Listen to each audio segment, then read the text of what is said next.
기도하겠습니다. 하나님 감사합니다. 주님과 함께 살아가며 예수 그리스도를 통하여 날마다 우리가 더욱더 주님을 닮아가는 성화의 그 길로 하나님 나아갑니다. 모든 것을 하나님께서 죄인에서 의인으로 바꾸어 주셨고 할 수 없는 악한 자에서 선한 자로 하나님 변모시켜 주심을 주님 압니다. 그럼에도 불구하고 이 육신을 가진 우리가 아직도 실수하며 넘어지며 죄 지으며 미워하며 분내는 우리들을 하나님 볼 때마다 하나님 낭망치 않게 하시고 결국은 하나님께서 우리를 온전한 자로 완성된 자로 봐주시기에 우리가 그것을 믿고 하나님께서 그 가운데 주신 의인에게 주신 그 기회와 능력과 모든 것들이 하나님 우리가 날마다 그것들을 경험하며 기대하며 주 앞에 나아가는 자 주님 되게 하여 주실 것을 주님 믿습니다. 모인 자들 가운데 하나님 함께 모여서 함께 기뻐하고 즐거워하며 함께 동행하여 나아갈 때 하나님께서 우리에게 허락하신 모든 것들을 충만하게 누리게 하시는 예배의 자리에 나와 또 3일 가운데 주 앞에 나왔습니다. 하나님 은혜 더하시고 힘을 더하시고 하나님과 동행하는 모든 상황들 가운데 하나님 우리에게 주의 풍성함을 하나님 더하여 주실 것을 믿습니다. 항상 주님과 동행하며 또 힘내며 즐거워하며 기뻐하는 하늘의 시민, 하나님 나라의 그 꿈을 꾸며 하나님 나라의 백성으로 그 기쁨을 날마다 누리는 자로 하나님 살아가게 하여 주실 것을 믿습니다. 예배의 시종을 주님께 맡깁니다. 모든 말씀 우리 주 예수 그리스도 이름으로 기도합니다. 아멘. 네, 3월 10일 수요일이네요. 오늘 말씀은 사무엘상 14장 24절에서 34절입니다. 사무엘상 14장 24절에서 34절입니다. 어, 제가 읽도록 하겠습니다. 네, 제가 되나요? 네. 24절입니다. 이날에 이스라엘 백성들이 피곤하였으니 이는 사울이 백성에게 맹세시켜 경계하여 이르기를 저녁 곧 내가 내 원수에게 보복하는 때까지 아무 음식물이든지 먹는 사람은 저주를 받을지어다 하였습니다. 그러므로 모든 백성이 음식물을 맛보지 못하고 그들이 다 숲풀에 들어간즉 땅에 꿀이 있더라.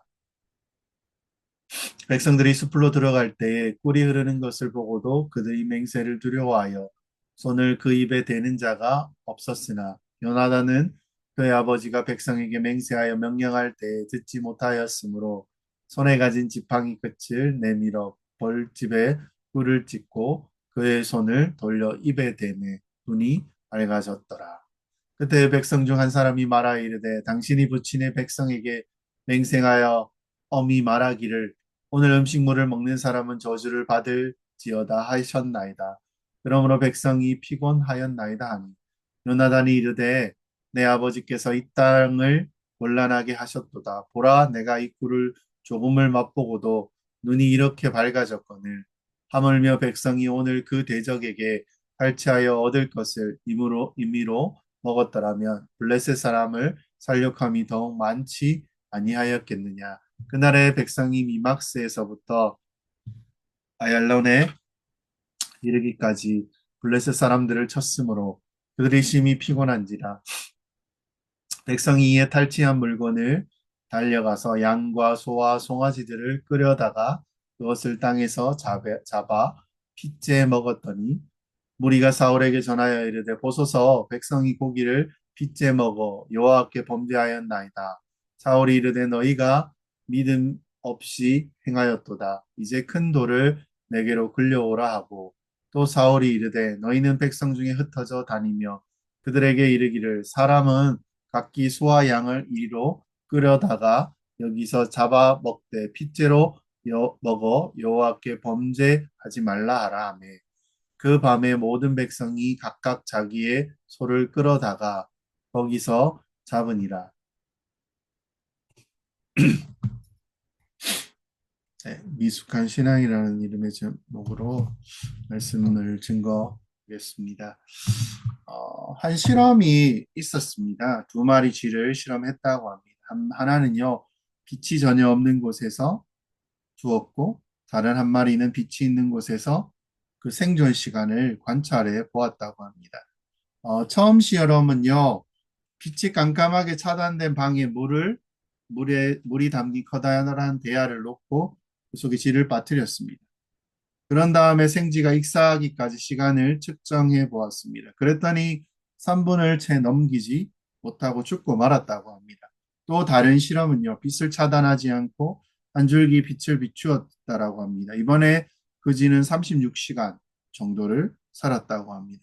깜깜한 방에 있는 쥐보다 무려 720배 정도 오래 살았다고 합니다. 이것을 통해서 우리가 무엇을 생각해 볼 수 있냐라는 것입니다. 이것은요, 이스라엘 백성들은 출애굽을 할 때 아무것도 뭐 어찌 보면 다 버리고 왔으니까 없었지만 희망, 그 빛이 있었음을 이야기를 합니다. 우리가 살아가는데요, 빛이 얼마나 중요한지 모릅니다. 희망이 없으면, 빛이 없으면 내가 어떤 좋은 능력을 가지고도 결정적인 순간에 우왕좌왕하다가요, 결국은 그 중요한 것들을 망치게 된다라는 것입니다. 그리고요, 희망이라고 이야기하지만 이 빛이 무엇냐고 우리 그리스도인들에게 묻는다면 하나님의 말씀이 주는 확신, 그 희망이라는 것입니다. 시편 기자는 뭐라고 이야기합니까? 주의 말씀은 내 발의 등이요, 내 길의 빛이라고 말하고 있습니다. 아무리요, 캄캄한 곳이라고 해도 발 앞에 등불이 있으면 우리는 넘어지지 않습니다. 꽤 오래 전이죠. 한 십몇 년 전에 태풍이 이제 동해안을 한번 크게 훑고 지나간 적이 있습니다. 그때 부산에는요, 큰 크레인이 그 부두에 있는데 다 넘어져서 그거 복구하는 데만 1년 이상 걸렸다라고 합니다. 그로 인해서 많은 물류들이 좀 어려움을 겪었음을 이야기합니다. 근데 그 당시에 뭐 동해 쪽에 울산에서는 한 공무원이요. 그 태풍이 불 때 집집마다 다니면서 배를 다 바다에 두지 말고 육지에 끌어올리라고 협박을 하면서 설득을 했다라고 합니다. 그래서요. 그것이 무서워서 다 육지에 사람들이 배를 끌어올렸다라고 합니다. 이 태풍이 한 150년 만에 가장 큰 태풍이었고 그 끌어올렸던 그 마을의 35척의 배는 하나의 피해도 입지 않았다라는 것입니다. 우리가 어떤 일을 할 때 이 공무원은 무엇입니까? 오니까 바람이 크게 불 거니까 그냥 정박해 놓으세요. 이게 아니고 주인의식을 가지고 이 일을 했다라는 것입니다. 내가 그 어부의 마음으로 그 일을 행했다라는 것입니다. 그것을 통해서 이 위기 때 어떻게 됩니까? 뭐 어떻게 보면 모든 걸 다 잃을 수 있는 상황인데 하나도 피해를 입지 않았다는 것입니다. 혹은 생사를 갈라놓는 상황이 있습니다. 민주주의는 어떤 것입니까? 자유만 있으면 됩니까? 자유로우면 다 끝이 나는 겁니까? 민주주의는요, 반드시 그 전제가 되는 것이 있는데, 그게 뭐냐면요, 성숙한 시민 의식이 있어야 민주주의가 성공할 수 있다라는 것입니다.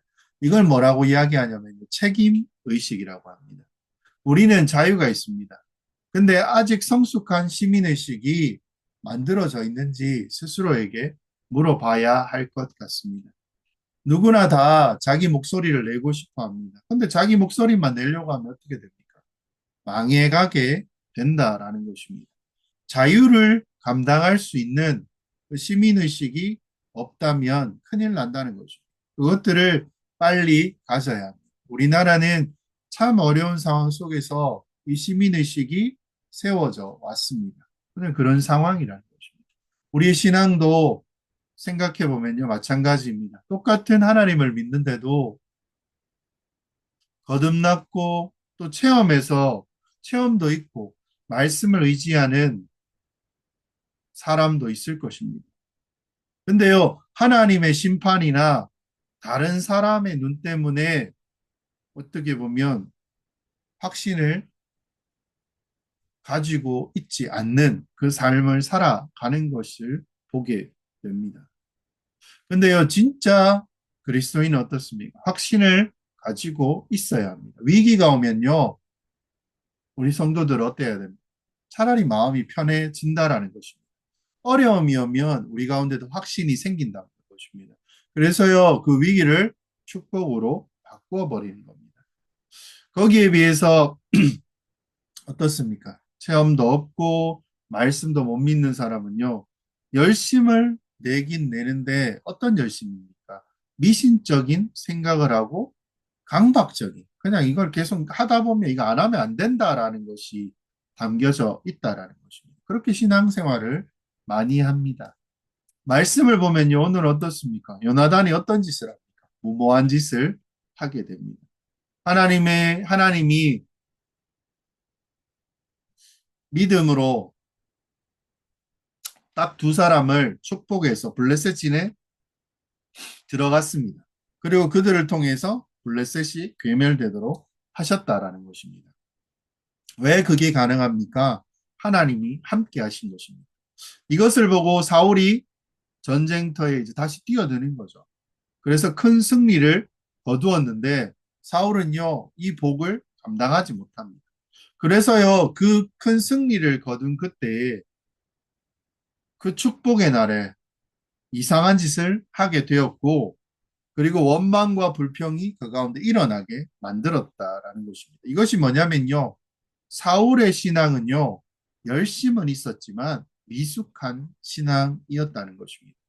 미숙한 신앙의 특징이 열심히 한다라는 것입니다. 근데요, 이 열심이 어떻게 됩니까? 다른 사람에게 많은 피해를 주고 자기도 그 축복을 누리지 못하게 만들었다는 것입니다. 우리는요, 이 사울을 어찌 보면 반면교사로 삼아야 할 것입니다. 하산지석으로 삼아야 할 것입니다.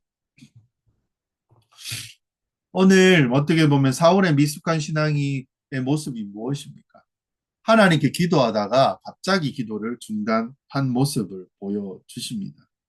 16, 17절에 뭐라고 얘기합니까? 베냐민 기브아에 있는 사울의 파수꾼이 바라본즉 허다한 블레셋 사람들이 무너져 이리저리 흩어지더라. 사울이 자기와 함께한 백성에게 이르되 우리에게는 누가 나갔는지 점호하여 보라 하여 점호한즉 요나단과 그의 무기를 든 자가 없어졌더라. 소동을 보고요. 누군가 보고합니다. 인원 점검을 하죠. 둘이가 없어진 걸 확인합니다. 요나단은요, 두 번의 무모한 짓을 합니다. 한 번은요, 아버지가 1,000명의 군사를 줬는데 1,000명을 끌고 가서 블레셋을 건드리는 바람에 전쟁의 시발점을 제공하였다는 것입니다. 또 이제는 1,000명의 군사가 다 도망갔습니다. 근데요, 자기하고 부관 딱 2명만 남았는데 어떻게 합니까? 군사가 없음에도 블레셋을 치게 되었다라는 것입니다. 이때 하나님이 이들에게 믿음의 축복을 주셔서 단 두 사람이 그 블레셋 전체 진영을 뒤집어 놓습니다. 이 현장을 사울의 부하가 보고 사울 왕에게 보고를 하였습니다. 블레셋의 소당이 났고 인원 점검을 했더니 뭐 없잖아요, 아들하고. 피는 데가 있습니다. 왜요? 사울은 이 짓을 할 사람은 요나단밖에 없다. 그리고 틀림없음을 그때 알게 되었습니다. 근데요, 이때 사울은 어떻게 합니까? 제사장 아이야를 불러서 하나님의 뜻이 무엇인지라고 기도를 시키게 됩니다. 18, 19절에 뭐라고 해요? 사울이 아이야에게 이르되 하나님의 궤를 이리로 가져오라 하니 그때 하나님의 궤가 이스라엘 자손과 함께 있음이니라. 사울이 제사장에게 말할 때 블레셋 사람들의 진영에 소동이 점점 더한지라. 사울이 제사장에게 이르되 내 손을 거두라 하고. 그렇죠. 소동이 커지니까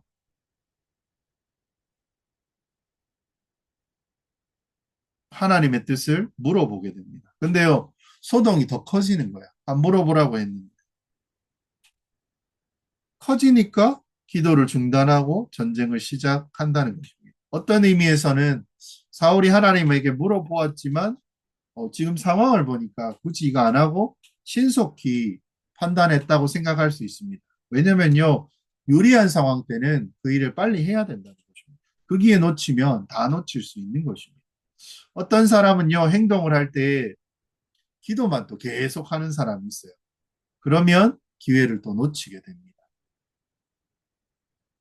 학생들이, 그리고 뭐, 시험 치는 사람이 내일 시험인데, 기말고사인데, 계속 기도만 계속하면요. 그 다음날 돼서 시험을 쳐야 되는데, 시험에 들게 된다는 것입니다. 근데 오늘은요, 이 상황에서 사울이 소동은 있지만, 하나님의 응답을 들어보자고 해서 기도를 시작했습니다. 그럼 하나님의 응답 들어야 되잖아요. 근데 기도를 중단시킵니다. 이런 일은 흔한 일이 아닙니다. 장로들이 대표 기도를 만약에 하고 있는데 누군가 예배 중간에 예배 중에 누군가 중단시키고 그러면 안 되지요. 그 입 다무세요. 이렇게 왜 이랬을까라는 것입니다. 광야에서요 이스라엘이 아말렉과의 전쟁할 때 모세는 계속 기도만 했습니다. 여호수아는 계속 전쟁을 했습니다. 우리가 알아야 될 것은요 기도와 일은 별개가 아니라는 것입니다. 기도는 기도대로 계속하고 전쟁은 전쟁대로 계속하면 되는데 왜 사울은 기도하다 갑자기 중단시키고 출동 명령을 내렸느냐라는 것입니다. 그것은 사울의 신앙에 문제가 있었기 때문입니다. 문제가 뭡니까? 급할 때만 하나님께 물어보는 것입니다. 뭔가 하면요, 사울은 자기의 생각을 믿는 사람이었습니다. 자기 생각이 확실하지 않을 때만 하나님께 물어본다는 것이었습니다. 자기 생각이 분명할 때는요, 사울은 안 물어봤을 겁니다. 사울은 하나님이 나를 얼마나 사랑하시는지, 하나님이 얼마나 나보다 지혜로우신 분인지를 못 믿는 사람이었습니다. 자기가 보았을 때 그것이 판단되어야 하는 사람이었다는 것입니다. 사람들 중에 어떻습니까? 자기 판단을 절대적으로 생각하는 사람들이 있습니다. 보통요, 자수성가하신 분들이 그렇습니다. 그래서 어떤 때는요, 열심히 합니다. 근데요, 하나님이 원하시지 않는 방향으로 갈 때가 있습니다. 왜요? 자기의 생각을 더 신뢰하기 때문입니다. 어떤 때는요, 그래서 엉뚱한 것으로 최선을 다하게 됩니다. 사울이 그런 사람입니다. 가야 될 길로 안 가고 자기가 바라는 길로 가게 된다라는 것입니다. 철저하게 자기를 믿었고요. 이게 문제입니다. 그는 하나님이 얼마나 지혜로운 분인지 못 믿는 사람이었습니다. 계획을 세우고 더 분명하게 그것을 완성시켜가는 사람들, 그리고 자기의 생각을 봤을 때 지금 분위기는 내가 결단을 내려야 할 것으로 생각했습니다. 결국 뭡니까? 하나님의 지혜를 믿지 못하는 것이었습니다. 우리는 수시로 기도하면서 움직여야 하는 사람입니다. 기도는요, 불을 끄고 켜고 한다면, 기도의 불을 끄고 그냥 내가 켠다면 누가 주인입니까? 내가 주인이고요. 하나님 잠시만 하나님 지금 이것만 처리하고 다시 기도할게요. 이게 말이 됩니까? 내가 주인이고요. 하나님이 종이 되는 것입니다. 내 생각에는 작은 것 하나도 준비하려면 1, 2년 걸리는데 기도만 하다가 덜컥 기회가 오면 그때 이 정도면 내가 할 수 있지 않겠냐. 내가 뭘 할 수 있지 않을까 생각과 의심이 드는 것입니다. 그렇지 않다는 것입니다. 하나님이 준비하십니다. 그리고 내가 가진 것이 하나님의 계획 속에 다 연결되어 있습니다. 우리는 그런 사람입니다. 협력해서요. 하나님 우리를 선한 길로 이끌어 가신다는 것입니다. 이거 믿으셔야 합니다. 사울은 이것을 못 믿었습니다. 전쟁의 기본은요. 서로 연결되는 통신이 살아 있어야 됩니다. 앞에서 뒤에서 사령부나 그 전략소에서 전략을 하는 곳과 계속 연결되어 있어야 된다는 것입니다. 독립적으로 움직여서는요, 전쟁은 어디로 갈지 모른다는 겁니다. 통신 라인에 살려 있어야 됩니다. 근데요, 지가 필요할 때만 딱 켰다가 지가 필요 없을 때만 꺼버리는 것입니다. 반역이에요, 이거. 자기 마음대로. 핸드폰 다 있고, 뭐 스마트폰 다 있고, 카카오톡 되고 다 됩니다. 아이들이 그 폰을 가지고 있으면 부모들이 편하죠, 당연히. 근데 부모들이 필요해서 누르면 어떻게 합니까? 전화를 했더니 전원이 꺼져 있으므로 소리샘으로 연결됩니다. 맞지 않습니다. 꼭 중요할 때는 꺼놓습니다. 확인이 안 되는 거죠. 엉뚱한 녀석이 엉뚱한 짓을 할 때 폰을 꺼놓습니다. 반역입니다. 반역의 신앙이 사울의 모습이었습니다. 하나님, 이 정도 됐어요. 이제부터 내가 할게요. 이런 신앙이 뭡니까?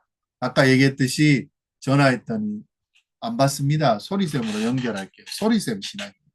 하나님은 그런 거 좋아하시지 않으세요. 하나님은 물어보는 것을 제일 좋아하십니다. 어른들은요, 물어보는 것을 정말 좋아합니다. 오히려 안 물어보는 거 섭섭하잖아요. 물어봐야 됩니다. 예수님께는요, 마르다가 예수님께 물어보지 않고 지 맘대로 음식 준비하고, 근데요, 그거 안 기뻐하셨잖아요. 오히려 그런 거 안 해도 그냥 예수님 앞에 딱 앉아서 말씀 듣는 마리아를 좋아하셨다는 거예요. 마르다는 일하다 힘드니까 마리아 보고 성질을 냅니다. 그때 예수님 뭐라고 이야기합니까? 마리아야, 마리아는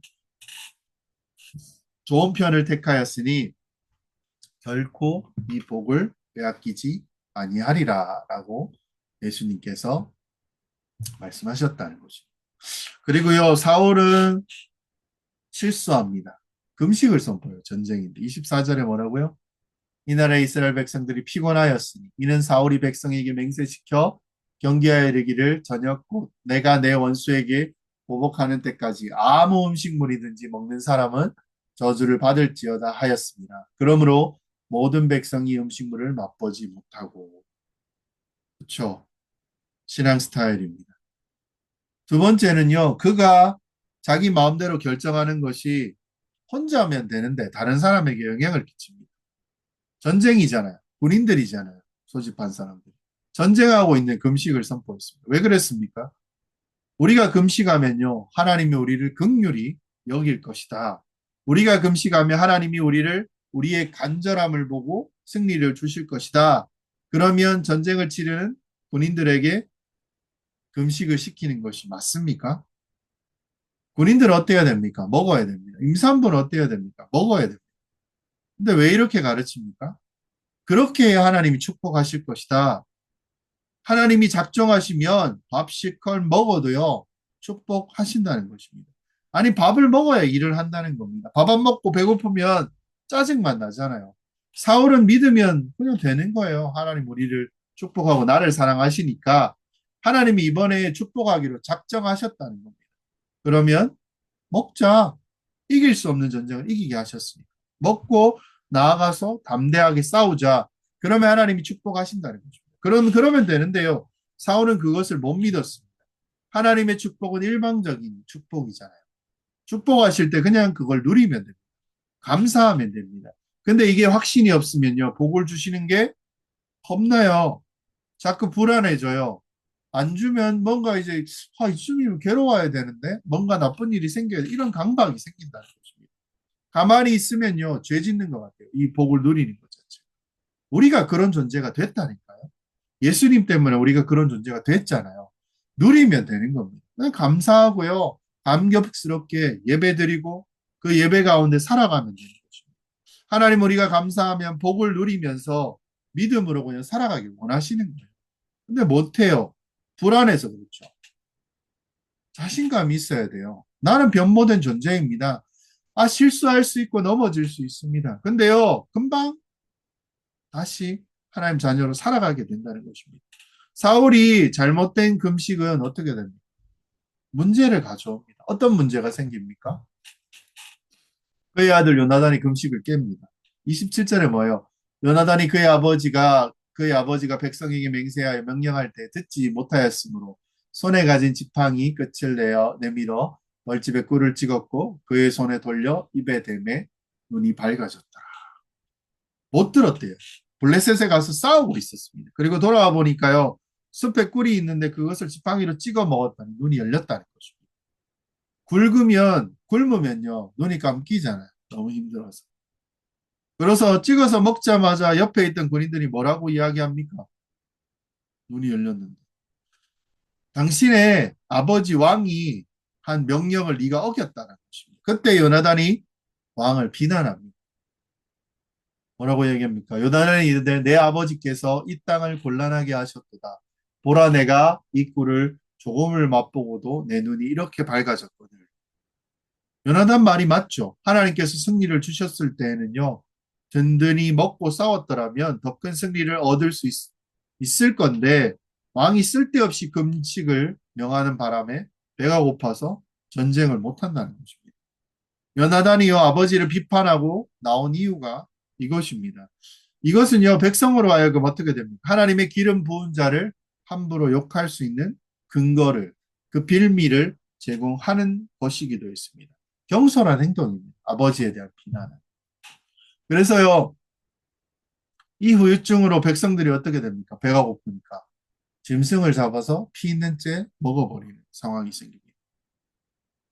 하나님의 율법이잖아요. 금식을 지키려고 결국 그것도 못 지키고 핏째 음식을 먹어서 다른 율법까지 어기게 되는 상황이 되었다라는 것입니다. 이 나라의 이스라엘 백성이 피곤하였으니 이는 사울이 백성에게 맹세시켜 경계하여 이르기를 저녁 곧 내가 내 원수에게 보복하는 때까지 아무 음식물이든지 먹는 사람은 저주를 받을지어다 하였습니다. 그러므로 모든 백성이 음식물을 맛보지 못하였고 다 그렇게 돼버렸어요. 결국은 지킬 수 없는 명령이 어떻게 됩니까? 31절에 그날의 미막 백성이 미막스에서부터 야엘론에 이르기까지 블레셋 사람들을 쳤으므로 그들이 심히 피곤하여 졌다라는 것입니다. 하나님이 승리를 주셨는데 왕이 미숙한 그 신앙 때문에 배고픔에 시달렸다가 참다 못해서 율법을 어기고 그 핏째 먹어버리고 죄의식에 빠지는 상황에 처하게 되었다는 것입니다. 그 이유가 왜 그렇습니까? 사울에게 말씀이 없었기 때문입니다. 모양은 왕이거든요. 기름 부어서 하나님이 세우셨거든요. 근데 알맹이가 없는 상황이라는 거죠. 그래서 또 어떤 짓을 합니까? 요나단에게 사형을 언도합니다. 사울은요, 백성들이 늦었지만 먹고 힘을 얻었으니까 한번 다시 싸우기를 원했던 것입니다. 그래서요, 사울은 제사장에게 물어봅니다. 하나님이 응답이 없었습니다. 하나님께 묻자오되 내가 블레셋 사람들을 추적하리이까 주께서 그들을 이스라엘의 손에 넘기시겠나이까 하되 그날에 대답하지 아니하신지라. 답이 없으셨대요. 사울이 생각을 고쳐먹고 이제 이겼고 승리를 했으니까 다시 그가 핸드폰을 열어 젖혔습니다. 그리고 여쭈어 봅니다. 하나님 어떻게 해야 돼요? 대답 안 합니다.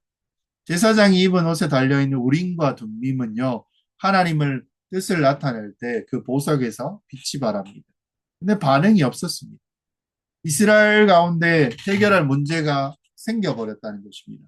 그때 사울은 어떻게 합니까?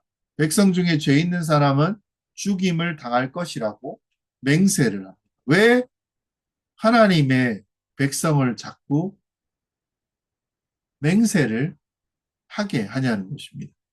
여러분, 우리가 왜 맹세를 할까요? 내가 이거 하면은 내 다 걸고 왜 그렇습니까? 자신감이 없고요. 두려움이 있어서 그렇다는 것입니다. 사랑하는 성도 여러분, 자신이 없으니까요. 뭔가 격앙이 되어집니다. 개가요, 그냥 있다가 막 짖는 이유가 무엇입니까? 대부분 겁먹어서 그렇습니다. 진짜 무서운 개는요, 가만히 있다가요, 웁니다. 이게 무서운 놈입니다. 이것은요, 꼭 안 맞을 때도 있으니까 알아서 조심하십시오. 짖으면서 무는 친구들도 있으니까. 왜 무언가를 단정적으로 이야기하냐는 것입니다. 격앙돼서. 자신이 없었어요. 그런 겁니다. 그리고 백성들과 자신과 요단안을 갈라놓고 어느 쪽에 문제 있느냐 일종의 신임 투표처럼 그렇게 하는 것입니다.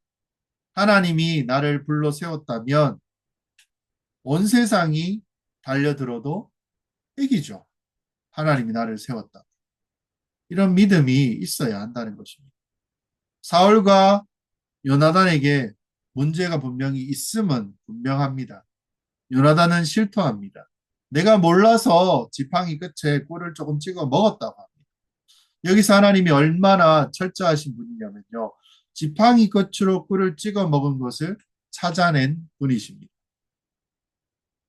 성도 여러분, 하나님은 그 작은 죄조차도 용납하지 않는 분이십니다. 오늘 우리가 하나님 앞에 잘못된 것이 있다면요. 그것을 회개하고 가야 하는 것입니다. 그래서 예배가 자주 있으면 좋습니다. 그리고 이것은요, 무엇입니까? 요나단을 죽이라는 뜻은 아닙니다. 요나단이 잘못한 것이 있다는 것은 맞습니다. 근데요, 사울은 어떻게 이야기합니까? 44절에 사울이 이르되 요나단아 내가 반드시 죽으리라. 그렇지 않으면 하나님이 내게 벌을 내리시고 또 내리시기를 원하노라 하니 죽이겠다고. 그랬더니 백성들이 뭐라고 이야기합니까? 백성이 사울에게 이르되 이스라엘에 이 큰 구원을 이룬 요나단을 죽이겠나이까? 결코 그러하지 아니하리이다. 여호와의 살아계심을 두고 맹세하옵나니 그의 머리털 하나도 땅에 떨어지지 아니할 것을 그가 오늘 하나님과 동역하였음이니이다 하여 백성이 요나단을 구원하여 죽지 않게 하니라. 백성이요 왕의 말을 불복합니다. 이유가 무엇입니까? 법보다 더 중요한 게 있다는 것입니다. 그것이 하나님의 은혜입니다. 하나님과 함께 일한 사람, 하나님의 능력으로 일한 사람을 법을 가지고 무너뜨릴 수 없습니다. 이것이 이스라엘의 역사에서 왕의 명령을 뒤집어 엎는 최초의 사건이 되었습니다. 어디 가면요, 법을 너무 따지는 분이 계십니다. 교회는 어떻습니까? 최고의 법이 은혜고 사랑입니다. 우리는 법을 따지면 하나님 앞에 설 수 없는 자입니다. 율법 하나 제대로 못 지켜요. 하나도 못 지켜요. 왜 근데 우리가 이렇게 살아갑니까? 찬양하고 기뻐하며 이걸 다 용인해 주십니까? 은혜 때문에 그렇습니다. 그냥 두면요, 우리는 죽을 수밖에 없는 존재라는 것입니다. 근데 살게 해 주셨다라는 것. 그래서 예수님께서 그리스도께서 뭐라고 이야기하십니까? 진리를 알지니 진리가 너희를 자유롭게 하리라. 진리로 자유하는 성도들이 되어야 합니다. 말씀으로 우리는요, 자유로워져야 합니다. 열정보다 더 중요한 것은요, 진리를 아는 자유입니다. 오늘 이 말씀이 우리를 자유케 하기를 소원합니다. 실수할 수 있고요, 다 할 수 있습니다. 그리고 자기가 또 다짐하고 맹세했던 것들, 그것이 두려움에서 시작됐던 어쨌든, 하지만 그 모든 건 넘어서요, 가질 수 있는 게 무엇입니까? 하나님께서는 우리에게 은혜 주시기를 원한다라는 것입니다. 열정 있죠. 근데 더 중요한 거는 자유입니다. 환한 빛 가운데서요, 하나님의 말씀 가운데서 하나님의 능력을 가지고 그 능력대로 살아가는, 말씀대로 살아가는 여러분 되시기를 바랍니다. 참 많은 생각을 하는 시대인 것 같습니다. 한 주 한 주 보내면서 뭔가 변화가 있을 것 같은데 또 이렇게 쉽지 않은, 끝날지 않을 것 같은 어둠 속에서 뭐 하루하루를 살아갑니다. 근데 우리는 빛이 있으니까 걸어가는 거잖아요. 그 빛의 이끌림에 오늘 하루도 살아가시고, 그리고 우리 인생이 그 빛을 바라보면서 갈 수 있으면 좋겠습니다. 우리의 삶의 어느 자리든요, 어느 여정이든지 모든 상황을 주관하시는 분이 누굽니까? 하나님이십니다. 그분이 우리를 이끄시는 분이고 그분은 선한 분이십니다. 그래서 우리는요, 선한 길로 갈 수밖에 없습니다. 내 생각이요, 중요하죠. 근데 어떻습니까? 주님의 말씀이 먼저라는 것입니다. 사울처럼 자기 고집을 가지고 필요할 때만 하나님을 찾는, 두려울 때만 하나님을 찾는 것이 아니고 어찌 보면 무식하고 어찌 보면 멍청해 보일 수 있는 요나단의 용기도 우리 가운데 필요하다라는 것입니다. 다만요, 모든 상황 가운데 이끌어 주시는 분이 하나님이라는 걸 우리가 기억했으면 좋겠고요. 하나님 우리를 이때 가운데 은혜로 이 길을 건너가게 하여 주시옵소서. 희망을 보게 하시고 그것이 주님께서 우리에게 베풀어 주신 그 빛을 하나님 보게 하여 달라고. 그리고 병력 간의 연약한 자들 하나님 회복하게 해달라고. 낙심한 자들 주님 회복시키셔서 주님 나라와 그 뜻 가운데 예배드릴 수 있는 우리 모든 성도들 되게 해달라고 잠시 기도했으면 좋겠습니다. 하나님 감사합니다. 주님의 그 뜻이 우리 가운데 더하여지고 나타나여지고 충만하여질 것을 주님 소망하며 나아갑니다. 우리의 눈이 밟지 못하오나 하나님 그럼에도 불구하고 주의 말씀을 더 묵상하고 그 말씀대로 살아갈 수 있는 그 빛을 바라보며 걸어갈 수 있는 우리 모든 성도들 주님 되게 하여 주시옵소서. 침상 가운데 하는 병환 가운데 있는 모든 성도들의 가족과 지인들 하나님 그들을 지키시고 인도하시고 그의 삶 가운데 어려움과 힘듦이 주님 있을지라도 모든 상황 가운데 하나님께서 이끄시고 인도하시고 함께 동행하시는 그 충만함이 그 가운데 더하게 하여 주시옵소서. 하나님 찾아가 주시고 만나 주시고 그들을 안으시고 회복시켜 주시는 그런 은혜와 충만함 하나님 믿게 하시고 그들이 가지고 있는 하나님의 그 풍성한 은혜가 더욱더 흘러넘쳐 그 주변과 지경이 하나님 복에 복이 넘치는 그런 곳으로 하나 변모될 수 있는 은혜를 하나님 더하여 주실 것을 믿습니다. 더 주님을 사랑하고 기뻐할 수 있게 하여 주시옵소서. 빛이 있다면 살아갈 수 있습니다. 하나님 말씀에 그 희망이 있다면 우리가 확신이 생기게 되고 어떤 절망과 낭망이 있을지라도 그것을 멈추어 낼 수 있는 전능하신 하나님의 능력이 우리 가운데 있음을 확신케 하여 주시옵소서. 우둔한 자리에서 내 고집을 가지고 내가 맞다고 우기는 그런 멍청한 자로 주님 서지 않게 하시고 하나님이 나를 승리하게 하실 것이고 하나님이 나를 책임져 주실 것이며 우리가 하나님의 자녀로서 종으로서 나아갈 길은 주님과 함께 가기에 승리할 수밖에 없음을 하나님 알고 깨닫게 하여 주시옵소서. 하나님의 나라에 하나님의 그 지경에 하나님 동참하게 하셔서 하나님 이 나라와 우리가 사는 모든 지경 가운데 회복시켜 주시고 부흥을 하나님 더하여 주시옵소서. 아픈 자들, 병든 자들, 힘들어하는 자들 그들과 함께 하나님 살아가게 하여 주시옵소서. 그들 만지시고 또 예수 믿는 자리에서 함께 주님을 기쁨으로 나누고 예수를 드러낼 수 있는 그리고 예수가 우리 가운데 충만해져서 감격과 기쁨으로 하나님 살아갈 수 있는 모든 지체들 주님 되게 하여 주시옵소서. 하나님 우리 가운데 하나님의 말씀의 부흥을 허락하시고 은혜를 더욱더 충만하게 하여 주실 것을 믿습니다. 오늘도 우리와 함께 동행하시고 모든 것들을 우리에게 부어주신 우리 주님 대신 예수님의 이름으로 기도합니다. 지금은 우리 주 예수 그리스도의 그 크신 은혜와 아버지 하나님의 말로 닿을 수 없는 사랑하심과 성령의 감화 감동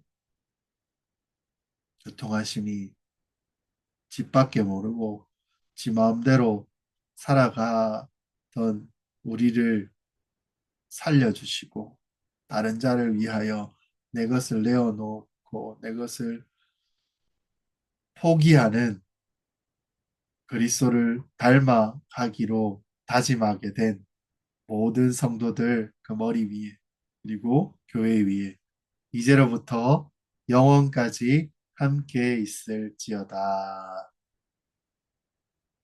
네, 수요예배 마무리하겠습니다. 감사합니다.